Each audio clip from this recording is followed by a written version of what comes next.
미국의 PIE라는 트럭 화물 서비스 회사가 있습니다. 몇 년 전에 이 회사의 고위 간부들이 회사의 문제점을 하나 발견했어요. 그 문제점이 뭐냐면 배송이 잘못되어서 회사가 큰 손실을 겪고 있었던 겁니다. 배송이 한 60%가 잘못되는 거예요. 그래서 매년 3억 원에 달하는 손실을 보고 있었어요. 그래서 이유를 밝혀내려고 이제 전문가 한 사람을 고용해서 조사를 했습니다.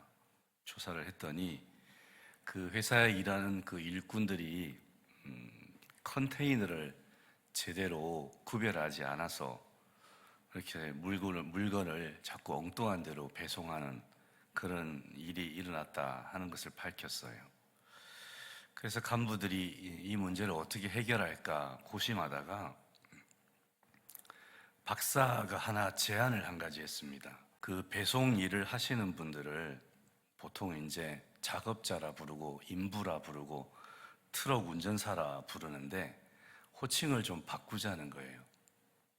그 사람들을 마스터라고 부르자는 거죠. 마스터는 장인이라는 뜻이거든요. 그 프로의 세계에서 이 마스터라는 호칭은 극존칭이잖아요. 당신이 이 일에 가장 숙련된 전문가입니다. 그런 뜻입니다. 그렇게 부르자는 거예요. 그래서 처음에는 그렇게 뭐 호칭 하나 바꾼다고 이 문제가 해결될까 의구심을 가졌습니다. 그리고 그 마스터라고 부르는 것이 굉장히 어색했죠. 근데 이제 계속 간부들이 이제 그 사람들을 마스터라고 불러주니까 그 마스터라는 호칭을 듣는 작업자들도 자신들이 그 마스터라고 생각하기 시작한 거예요. 아, 내가 이 일에 정말로 최고의 전문가이구나. 그렇게 되어야 되겠구나. 그런 생각의 전환이 일어났다는 거예요. 그랬더니 이제 놀라운 일이 일어납니다. 한 달도 안 돼서 그 회사의 배송 관련 실수가 60%에서 10%로 줄어든 거예요. 호칭 하나 바꿨다고. 그래서 연간 3억에 달하는 비용 절감 효과를 얻게 되었다는 겁니다. 손 안 대고 그냥 이름만 하나 바꿨는데 그런 일이 일어났다는 거죠.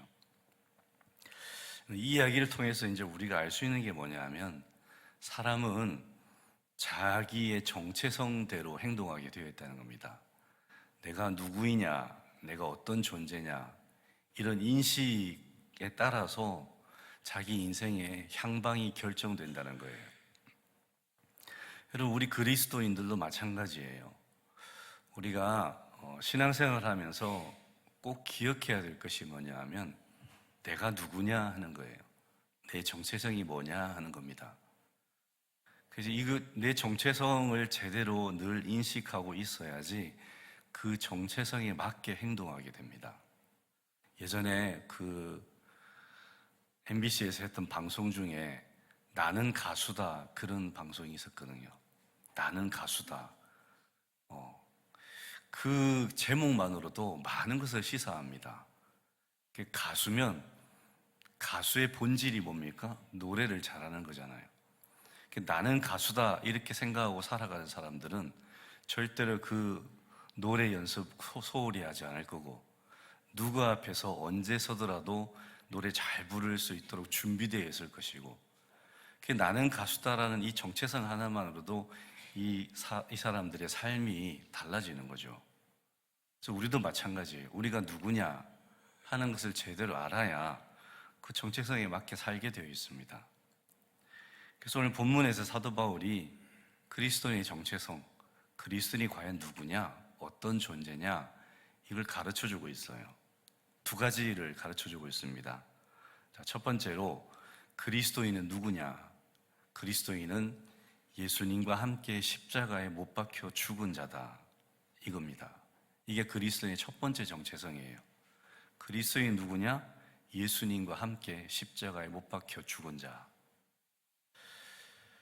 여러분, 우리는 원래 예수님을 믿지 않던 자들이었어요. 모태신앙, 모태신앙이 저는 그 모태신앙이 신앙이라고 생각하지 않습니다.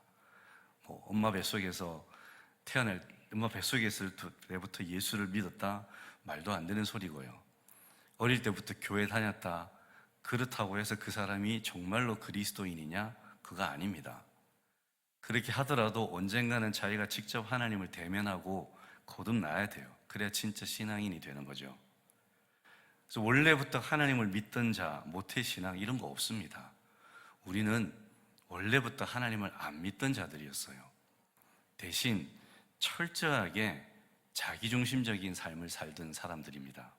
자기 뜻, 자기 욕망, 자기 계획, 자기 방식대로 살아왔던 사람들. 자, 그런데 이런 삶의 방식이 바로 죄입니다. 하나님의 창조 법칙을 거스르는, 말씀을 거스르는 죄예요. 하나님은 죄에 대한 결과가 죽음이라고 분명하게 명시하셨습니다. 그리고 모든 제품에는 사용 설명서가 있잖아요. 그래서 그 설명서에 게시된 대로 사용하지 않으면 그 제품이 망가지게 됩니다. 제 기능을 못하게 되죠. 예를 들어서, 가장 쉬운 예를 들어서 110V 전자제품을 220V 전원에 꽂으면 어떻게 되겠습니까? 회로가 타버려서 못 쓰게 되겠죠. 우리가 110V 전자제품을 받으면 그 사용 설명서에 이 제품은 220V 전원에 꽂으면 안 됩니다라고 적혀 있어요. 그럼 그 사용 설명서들을 써야 되는 거죠. 우리 인간도 마찬가지입니다. 하나님이 우리를 만드셨고 그냥 이렇게 내동댕이 치신 것이 아니라 인간이 어떻게 살아야 되는지에 대한 사용 설명서도 함께 주셨어요. 자, 그 사용 설명서의 내용이 이렇습니다. 인간은 하나님과 교제해야 하고 하나님의 뜻대로 살아야 하며 하나님만 의존해야 된다. 이게 인간에게 주어진 사용 설명서예요. 하나님은 인간을 만드실 때 이렇게 만드셨어요. 이 사용 설명서대로 살아야 창조 목적에 맞게 건강하게 온전하게 살아갈 수 있는 존재. 그게 인간입니다. 근데 이 사용 설명서 무시하고 하나님을 떠나서 자기중심적으로 자율적으로 살아가면 어떻게 될까요? 그게 마치 110V 전자제품을 220V에 꽂는 것과 똑같아요. 그러면 인간이 고장나게 됩니다. 고장나게 되고 죄를 짓고 타락하게 되고 그 결말이 뭐냐? 죽음이에요. 육적인 죽음, 영적인 죽음. 이 인간 사용 설명서를 무시했던 최초의 사람이 누굽니까? 아담과 하와죠. 아담과 하와가 하나님의 명령을 무시하고 자기 뜻대로 삽니다. 자기가 하고 싶은 대로 해요. 자기가 하고 싶은 게 뭐였습니까? 저 선악과 한번 따먹어 보는 거. 그게 자기 하고 싶은 건데 그 하나님이 하지 말라 그랬잖아요. 근데 그거 따먹습니다, 결국. 그래서 명령을 무시하고 선악과를 따먹는 죄. 이거는 선악과를 따먹었다기보다는 더 깊이 들어가면 하나님 의존하지 않고 하나님의 뜻대로 살지 않고 하나님 무시하고 자기 중심적으로 살았다는 거예요. 그러면 고장나게 되어 있다 그랬죠. 결국 고장나지 않습니까? 그래서 하나님과의 친밀한 교제가 끊어져 버리고 영생을 잃어버리게 되고 결국은 때가 되어 죽게 되는 필멸의 존재로 전락하게 되었습니다. 더 심각한 문제가 뭐냐면 아담과 하와의 후손으로 태어나는 모든 인간들이 이미 태중에서부터 고장난 상태로 잉태되고 태어날 때부터 하나님과 단절된 존재로 태어난다는 겁니다. 그래서 시편 51편 5절에서 다윗이 이렇게 얘기합니다. 내가 죄악 중에 출생하였으며 내 어머니가 죄 중에 나를 잉태하였나이다. 이게 인간이에요. 아담과 하와의 이후로 태어난 모든 인간들은 죄악 중에 출생하고 죄 중에 잉태되어서 태어난다는 거예요. 처음부터 고장난 상태로 태어난다는 거예요. 이렇게 태어난 인간들이 어떻게 살아갈까요? 창세기 6장 5절입니다. 주님께서는 사람의 죄악이 세상에 가득 차고 마음에 생각하는 모든 계획이 언제나 악한 것뿐임을 보시고서 땅 위에 사람 지으셨음을 후회하시며 마음 아파하셨다. 고장난 상태로 태어난 인간은 어떻게 살아가느냐? 늘 악한 생각만 한다는 거예요. 늘 악한 계획을 한다는 거예요. 그래서 그런 사람들은 실제적으로 이렇게 살아갑니다. 마태복음 7장 21절부터 23절까지인데요. 속에서 곧 사람의 마음에서 나오는 것은 악한 생각, 곧 음란과 도둑질과 살인과 간음과 탐욕과 악독과 속임과 음탕과 질투와 비방과 교만과 우매함이니 이 모든 악한 것이 다 속에서 나와서 사람을 더럽게 하느니라. 고장난 상태로 태어난 인간은 늘 이런 생각, 이런 계획을 하고 이렇게 살아간다는 거예요. 여러분, 우리가 뭐 간음하고 음탕하고 뭐 이렇게 살인하고 이런진 않았을 수도 있지만 질투하고 비방하고 교만하고 이런 죄는 짓잖아요. 우리가 이런 존재로 태어나게 된다는 거예요. 그래서 우리도 원래 태어날 때부터 죄인인 거예요. 하나님과 교제가 단절된, 하나님 보시기에 죄악된 삶을 살아가고, 그래서 그 결과로 하나님으로부터 유죄 판결을 받고 영원한 사망, 지옥 형벌이 선고된 겁니다. 그래서 원래 우리는 때가 되면 죽어서 영원한 지옥 불못에 떨어질 운명이었어요. 우리가 그런 존재였습니다. 자, 그런데 하나님께서 반전을 일으키시죠. 우리를 불쌍히 여기셔서 우리가 치러야 할 죄값을 외아들 예수님께 다 전가시킵니다. 우리 모든 죄를 다 예수님께 뒤집어 씌웁니다. 그래서 예수님을 죄인으로 만듭니다. 우리 대신 죄인으로 만드셔서 예수님을 우리 대신 십자가에 처형시키셨어요. 죽이셨다는 거예요. 죄값을 치르고 죽이셨다는 거예요. 그래서 이 예수님의 십자가 처형은 지금부터 2000년 전에 로마군이 예수님을 십자가에 매달아서 죽였던, 반역죄로 죽였던 그런 정치적인 사건이 아니고요. 그 안에 들여다보면 영적으로는 어떤 뜻이냐면 하나님께서 우리 인간, 죄인된 우리 인간을 대신 예수님을 처형시킨 사건이에요. 영적으로는. 우리가 지금 그걸 믿는 거예요. 십자가에서 2000년 전에 예수께서 로마군에 의해서 십자가에 못 박혀 돌아가신 이 사건은 그냥 정치적인 사건이 아니라 하나님께서 영적으로 우리 대신 예수님을 죽게 하신 사건이구나. 우린 그걸 믿는 거잖아요. 그래서 예수님의 죽음은 우리의 죽음과 마찬가지입니다.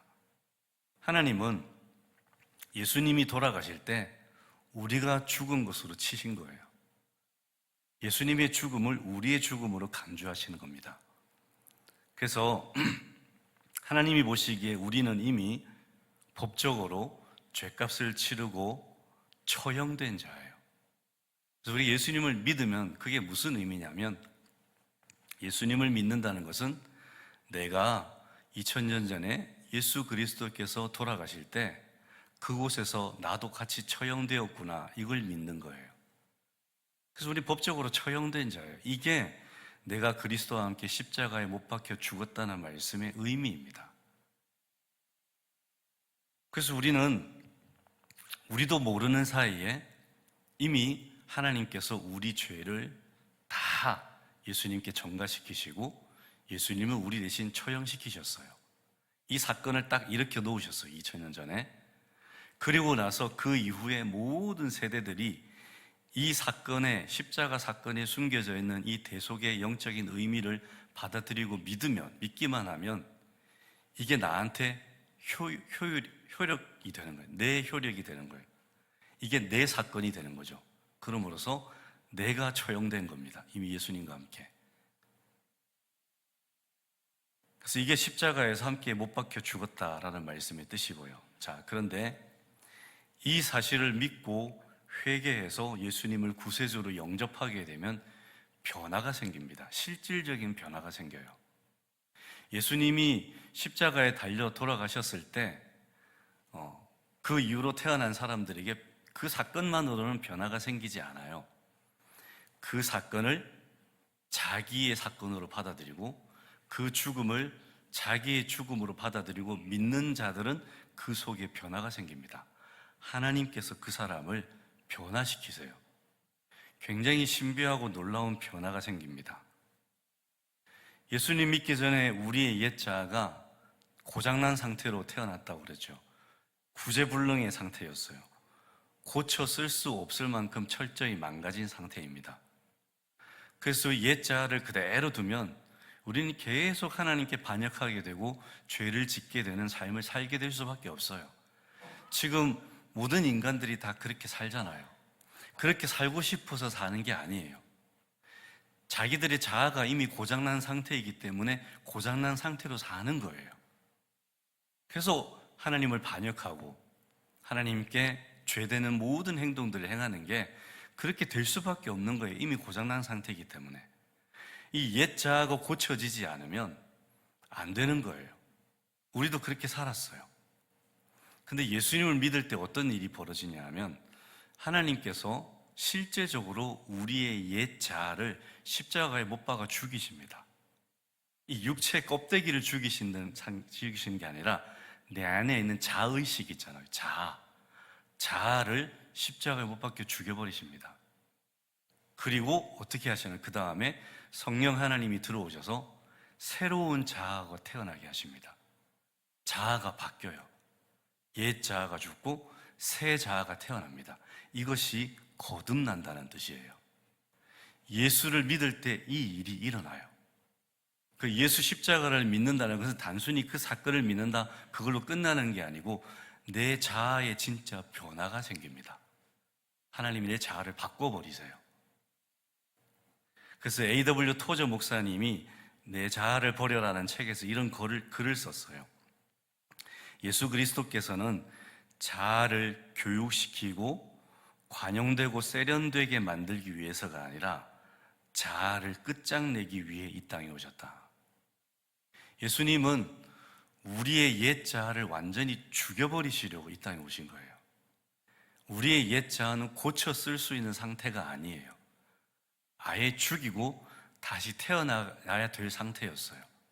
그래서 예수님이 오셔서 십자가에 못 박혀 돌아가시고 그걸 믿는 사람들 마음속에 하나님께서 그의 옛 자아를 죽이시고 성령님으로 새로운 자아가 태어나게 하세요. 지금 우리가 진짜 예수님을 믿는다면 우리는 지금 완전히 새로운 자아가 된 거예요.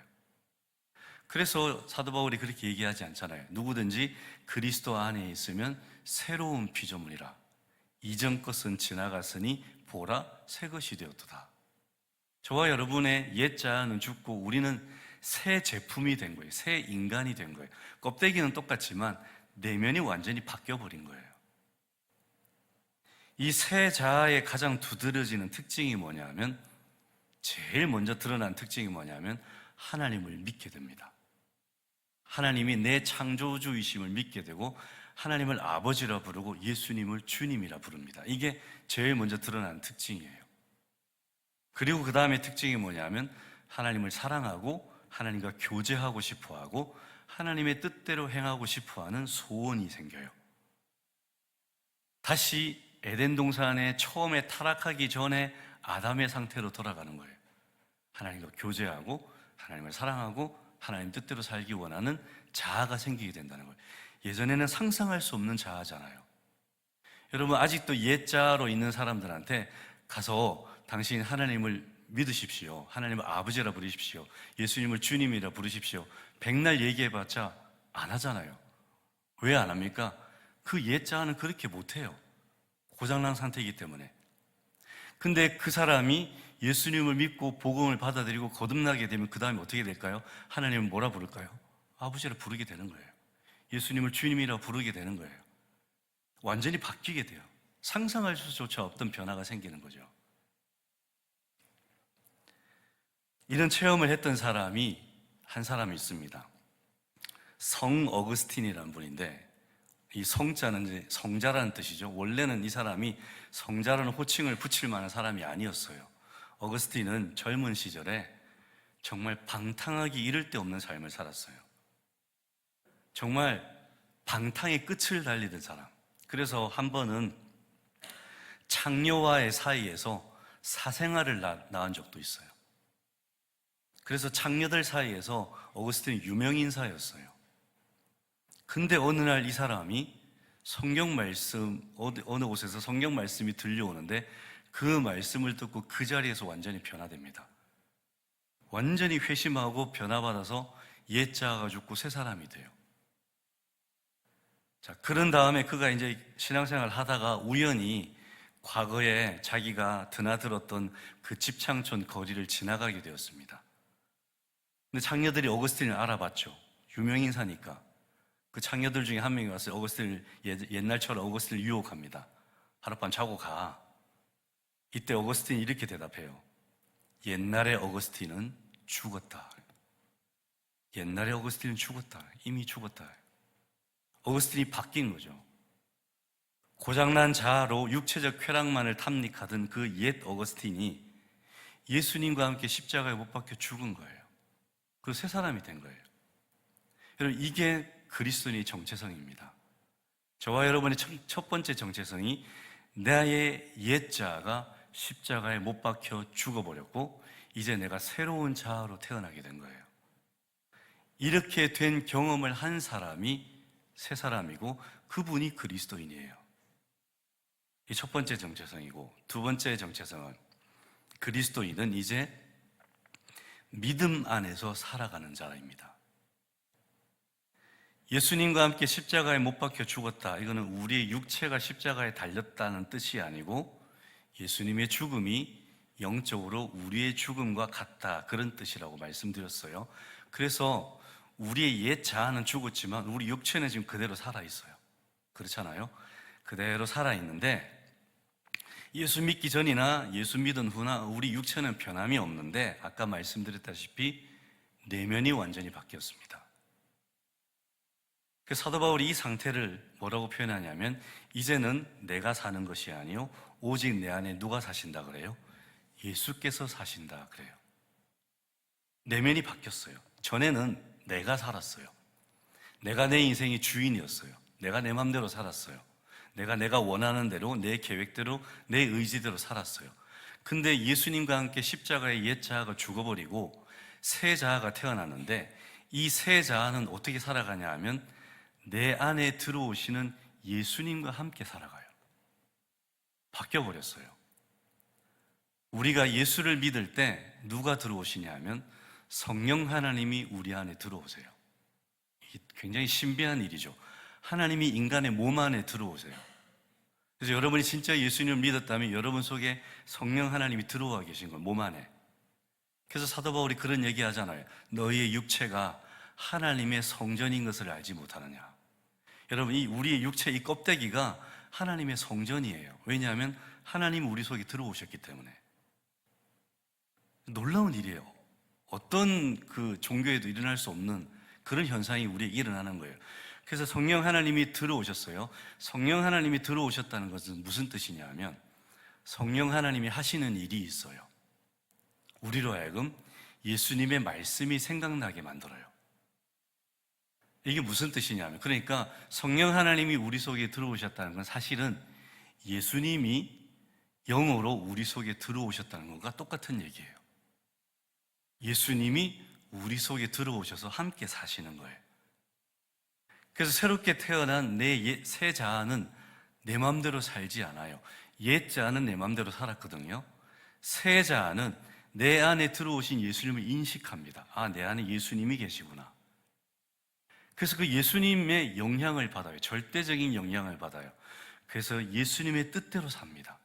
예수님을 사랑하고 예수님이 원하는 대로 살고 싶어요. 그게 새 자아의 특징이에요. 그래서 예수님께서 성령 하나님을 통해서 우리 안에 들어오시면, 성도 안에 들어오시면 그 성도에게 절대적인 영향력을 끼치고 그분의 뜻대로 살아가게 만드세요. 이게 우리 그리스도인의 두 번째 정체성이에요. 처음에는 십자가에 함께 못 박힌 상태이고 그 다음에는 내 안에 들어온 예수 그리스도를 믿는 믿음 안에서 사는 거예요. 바울은 이 삶에 대해서 다시 한번 부연 설명합니다. 내가 지금 육신 안에서 살고 있는 삶은 나를 사랑하셔서 나를 위하여 자기 몸을 내어주신 하나님의 아들을 믿는 믿음 안에서 살아가는 것이다. 바울은 자기가 이제 하나님의 아들 예수님을 믿는 믿음 안에서 산다라고 고백해요. 이게 어떤 삶이냐 하면, 예수님을 믿는다는 것은 예수님을 전적으로 신뢰한다는 거예요. 여러분, 우리가 예수님을 믿을 때 예수님을 뭐라고 부르죠? 뭐라고 부릅니까? 주여라고 부르죠. 죄송합니다. 제가 물 한 모금 마실게요.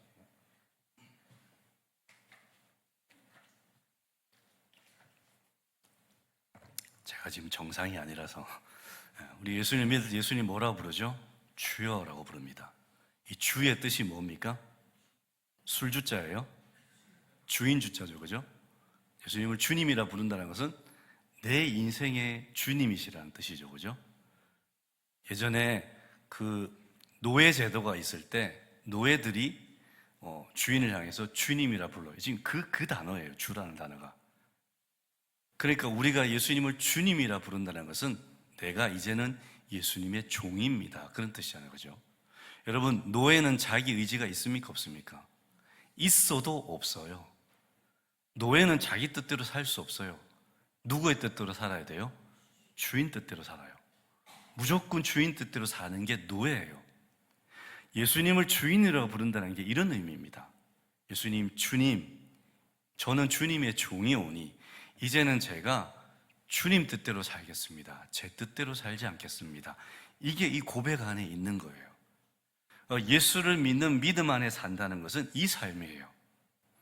주님을 주인으로 모시고 내가 이제 주인 자리에서 내려오고 예수님이 주인이 되셔서 예수님이 원하시는 대로 움직이고 생각하고 살아가는 삶을 사는 것이 성도의 삶이라는 거예요. 그래서 예수님이 마태복음 16장 24절에서 이런 명령을 하십니다. 우리 같이 한번 읽어보겠습니다. 시작. 이에 예수께서 제자들에게 이르시되 누구든지 나를 따라오려거든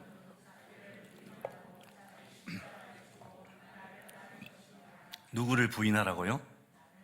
자기를 부인하라고요. 이게 뭐냐 하면 자기 주권을 내려놓으라는 거예요. 네가 더 이상 네 인생의 주인이 되면 안 된다, 그런 뜻이에요. 너의 주권을 누구에게 양도하라는 거예요? 네 안에 계신 주님께 양도하라는 거예요. 자기를 부인하고 자기 십자가를 지고 주님을 주인으로 모시고 살아갈 때 이게 굉장히 때로는 괴롭습니다. 어렵습니다. 쉽지 않아요. 특히 주님과 사이가 별로 안 좋을 때는 정말 내 뜻대로 하고 싶어 미쳐요. 근데 그거 다 죽여야 되거든요. 그게 자기 십자가예요. 주님을 주인으로 모시면서 살아갈 때 겪어야 되는 모든 불이익과 모든 힘겨움이 바로 자기 십자가, 이거 기꺼이 지라는 거예요. 그래서 자기를 부인하고 자기 십자가를 지고 자기 인생에 대한 모든 권리를 주님께 다 양도하고 주님이 원하시는 대로 사는 것, 이게 그리스도인의 삶이라는 거예요. 그런데 이거를 억지로 하는 것이 아니라 기꺼이 하라는 거예요. 그래서 바울이 뭐라고 고백합니까? 내가 하나님의 아들을 믿는 믿음 안에서 살아가는 것이다, 이렇게 표현하지 않아요. 그 앞에 형용사를 쭉 붙여놓잖아요. 나를 사랑하셔서 나를 위하여 자기 몸을 내어주신 하나님의 아들. 그 단순히 하나님의 아들을 믿는 것이 아니라 그분이 나를 위해서 어떤 일을 행하셨는지를 기억하는 거예요. 나를 사랑하셔서 그 고통스러운 십자가에 기꺼이 달려 돌아가신, 이만큼 나를 사랑하시는 그분을 믿는 믿음 안에 살아가는 것이다. 그러니까 기꺼이 그렇게 사는 거예요. 이분이 나를 위해서 어떤 희생을 하셨는지, 얼마나 헌신하셨는지, 얼마나 나를 위해서 큰 고통을 당하셨는지 알기 때문에, 그렇기 때문에 이분을 기꺼이 내가 주인으로 모시고 이분 뜻대로 산다는 거예요. 왜? 이분이 나를 너무너무 사랑하시기 때문에, 그리고 나를 사랑하시고 그분의 사랑을 내 삶 속에서 펼쳐 보이시길 원하시기 때문에, 그래서 그분이 원하는 대로 사는 거예요. 여러분, 주님이 우리를 사랑하시는 걸 믿으십니까? 그러면 주님이 우리에게 요구하시는 삶이 우리를 해하는 삶일까요? 우리는 위하는 삶일까요? 우리를 위하는 삶이죠. 우리가 우리 의지대로 살아가는 게 오히려 우리를 해하는 삶이에요. 예수를 믿는다는 것은 무엇이냐면 이걸 깨닫는 거예요. 아, 내가 내 마음대로 살 때 내 인생이 엉망진창이 되는구나. 내가 정말 망가지는 인생이 되는구나. 그걸 깨닫게 되고, 예수님이 원하시는 대로 살 때 정말 내 인생이 바르게 되고 건강하게 되고 온전하게 될 수 있구나. 이걸 깨닫는 거예요. 그렇기 때문에 기꺼이 이분이 원하는 삶을 사는 거죠. 그래서 그분이 베풀으신 그 무한하신 은혜와 사랑이 내 안에 차고 넘치기 때문에 나도 주님을 사랑하게 되는 겁니다. 그래서 기꺼이 내 자아를 버리고 나의 모든 주권을 예수님께 내어드리고 그분이 원하시는 대로 사는 거죠. 왜냐하면 그분이 원하시는 대로 사는 것이 진짜 나한테 좋은 인생이기 때문에, 이 사실을 알기 때문에 기꺼이 그렇게 사는 거예요. 대신에 내 안에 옛 습성들이 올라올 때, 내 안에 예수 믿기 전에 타락한 모습대로 살던 그 옛 습관이 내한테 아직 배어 있는데, 그 습관이 불쑥불쑥 올라올 때 그 습관을 어떻게 할까요? 죽이잖아요.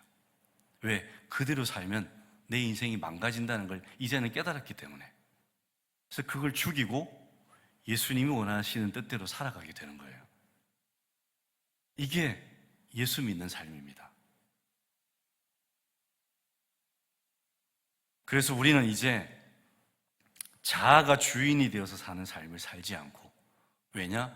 그렇게 살 때 죄 짓는 삶, 타락한 삶이 될 것을 알기 때문에 이제 우리는 자아를 예수님께 드려서 그분의 뜻에 따라 살아가는 신의 성품에 참여하는 삶이 되는 거예요. 우리가 이런 존재라는 것을 계속 기억하고 살아야 됩니다. 두 가지 존재. 나는 이제 예수님과 함께 십자가에 못 박혀 죽었다. 나는 내 죄에 대한 죄값을 이미 다 치렀다. 나는 이제 자유를 얻었다. 여러분, 이거는 자유를 얻으셔야 되는 부분이에요. 더 이상 여러분에게 정죄함이 있을까요? 없을까요? 없습니다. 정죄가 무슨 뜻이냐면 유죄 판결하는 거예요. 너 유죄야. 유죄 판결이 내려지지 않아요. 왜요? 나는 2000년 전에 예수님과 함께 이미 죽어서 내 죄값을 다 치렀기 때문에. 난 죽은 존재예요. 이제 하나님은 나를 죽은 존재로 보세요. 죄값 다 치른 존재로 보세요. 내가 앞으로 죄를 지을까요? 안 지을까요? 짓겠죠. 그러면 그 죄에 대해서 유죄 판결 받을까요? 안 받을까요? 안 받습니다. 왜요? 나는 이미 죄값을 다 치르고 뭐 했기 때문에? 죽었기 때문에. 우리는 그런 존재예요. 놀라운 존재예요. 나는 이제 앞으로 죄를 지어도 그 죄에 대해서 유죄 판결을 받지 않아요. 왜? 이미 예수님과 함께 죽어서 죄값 다 치렀기 때문에. 그게 그 뜻이에요. 십자가에 못 박혀 죽었다. 얼마나 자유합니까? 그래서 우리 이제 죄에 대해서 눌릴 필요가 없어요. 죄를 멀리하고 죄를 거리끼게 여기는 것은 당연하지만 죄 때문에 내 인생이 뭔가 잘못될까 이런 염려를 할 필요는 없다는 거예요. 왜냐하면 이미 모든 죄값을 나는 다 치렀고 예수님과 죽었기 때문에 죄에 대해서 자유합니다. 그래서 죄를 지었을 때 뭐만 하면 되죠? 네, 회개하면 돼요. 자백하면 끝이에요. 울고불고 하실 필요도 없어요. 자백하면 돼요. 자백한다는 건 뭐냐 하면, 아, 주님, 제가 지금 정상 궤도를 벗어났군요. 이걸 인정하는 거예요. 다시 제대로 돌아가겠습니다. 이걸 인정하는 거예요. 우리는 이미 예수님과 함께 십자가를 못 박혀 죽었어요. 그래서 옛 자아가 옛 습성이 이끄는 대로 살지 않아요. 새로운 자아가 태어났어요. 이 새 자아는 어떻게 살아가느냐? 내 안에 들어오신 예수님과 함께 살아갑니다. 그 예수님을 누구로 모시고? 주인으로 모시고 그분이 원하시는 대로 살아요. 이게 그리스도인의 정체성이에요. 여러분, 이 정체성을 늘 기억하시기 바랍니다. 내가 이런 존재라는 것을 알아야 이렇게 살아가요. 그것도 억지로가 아니라 기꺼이. 왜냐? 나를 위해서 예수님이 얼마나 큰 희생을 하셨고 얼마나 큰 고통을 당하셨고 나에게 얼마나 큰 사랑을 베푸셨는지 알기 때문에. 그래서 그 사랑에 감격해서 감사해서 그 은혜에 막 넘쳐서 기꺼이 그리스도인답게 살아가는 삶, 저와 여러분이 이런 그리스도인 될 수 있기를 주님의 이름으로 축원합니다. 기도하겠습니다. 하나님, 우리는 십자가에 못 박혀 죽어서 이미 죗값을 다 치렀습니다. 우리를 정죄함이 없는 존재, 죄로부터 자유하는 존재가 되게 하심을 감사드립니다. 주님, 우리가 늘 회개하기만 하면 우리의 모든 죄가 이미 다 사해졌기 때문에 회개하기만 하면 다 용서하신다는 이 놀라운 사실을 붙들게 하시고 죄책감에 눌리지 않게 해주시고, 주님, 죄로부터 자유하는 삶을 살아가는 저희들이 다 되게 하여 주시옵소서. 또한 이제 우리 안에 주님이 들어오셨습니다. 주님이 함께 사십니다. 그 주님을 정말로 주인으로 모시고 주님이 원하시는 삶을 살아갈 때 우리 인생이 아름답고 복되고 온전한 삶이 될 줄 믿사오니 늘 그렇게 살아가는 진정한 그리스도인이 되게 하여 주시옵소서. 예수 그리스도 이름으로 기도드립니다. 아멘.